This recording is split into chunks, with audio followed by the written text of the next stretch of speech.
chilling tales for dark nights.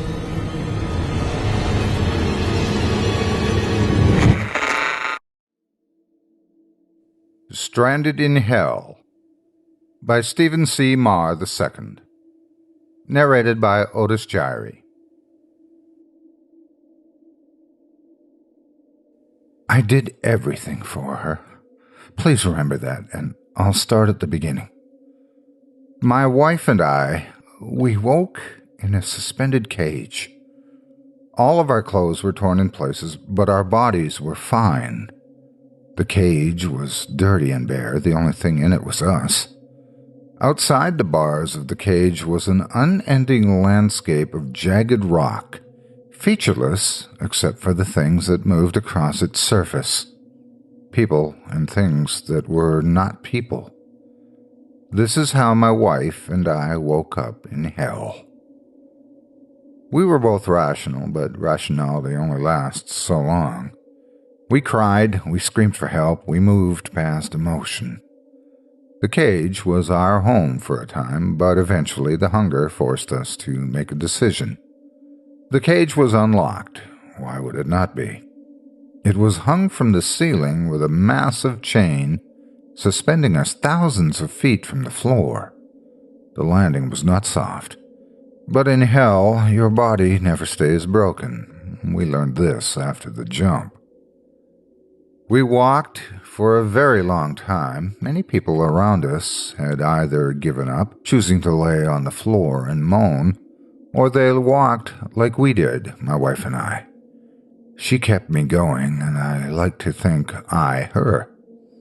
The things that were not people were the only true reminder of where we were, all different from the next.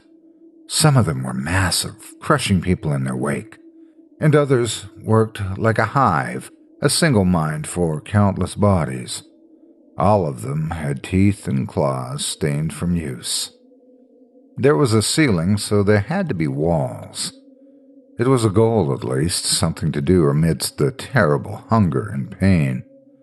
The ceiling was as flat as the land before us. Its only feature was a gaping hole that only the ragged, winged creatures could travel. A way out, maybe. I did everything for her. A long enough time, and you get used to anything. Hell almost seemed redundant. The sound of unending pain was boring, and the sound of bone cracking was common. Only two things needed avoidance: the dark and the sacks.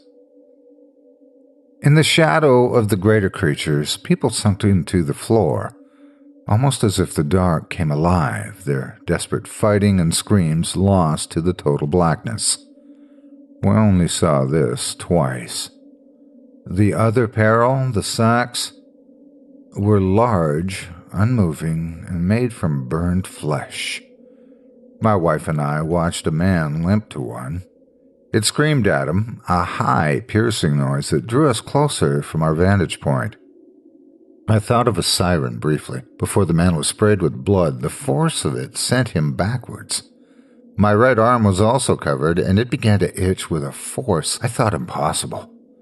Before my eyes, my arm became a deep red as it hardened like steel, my fingers sharpening. In my terror, I paid little attention to the monster that sprang from the place the man landed. The sacks were the forges in which demons were made. My arm never stopped itching, and my attempts to satisfy it with my left hand made my fingernails cracked and broken. But I had a way to provide for my wife. I used my arm to cut and maim people, stealing clothes, food, shelter. We forgot our pain by forcing it on others. I did everything and more for her. There was no way to keep track of time, but it was so long I forgot my name. The only thing I never forgot was my wife and my love for her. What got us in the end was one of those sacks, the sirens. The call of them was undeniable, at least to my wife. I tried to stop her, but she was always faster, and my arm made running impossible with its great weight. I followed her, screaming, begging her to listen to me. But she was coated in the sick blood of that thing by the time I got to her. Her body grew larger, her arms longer, almost tentacle-like. Her screaming deepened as her feminine form was lost to the changing. I cannot imagine the agony she was in. Her head grew horns, her back grew great leather wings, her legs fell off at the knee with a snap. Once her transformation was done, she gave me a knowing, pained look. I had tears in my eyes, the first true liquid I felt since we got down there. I was picked up by one of her new arms, and a flap of her wings took us up. I felt the wind ripping through me and the roar of our fellow demons as we tore through the hole in the ceiling, darkness taking over us. My waking mind found myself sitting in the smashed car. The truck had hit us head-on, sending my alcohol containers all over the interior. I knew they were mine because my wife did not drink. In the passenger seat, my wife's legs were crushed, my own arm hanging limply by the smallest amount of flesh possible. I looked into her dimming eyes, her irises bright red and glowing with fire, before she shut them forever.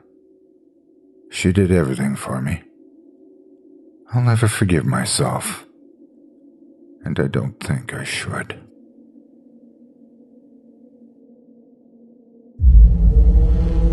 Chilling tales for dark nights.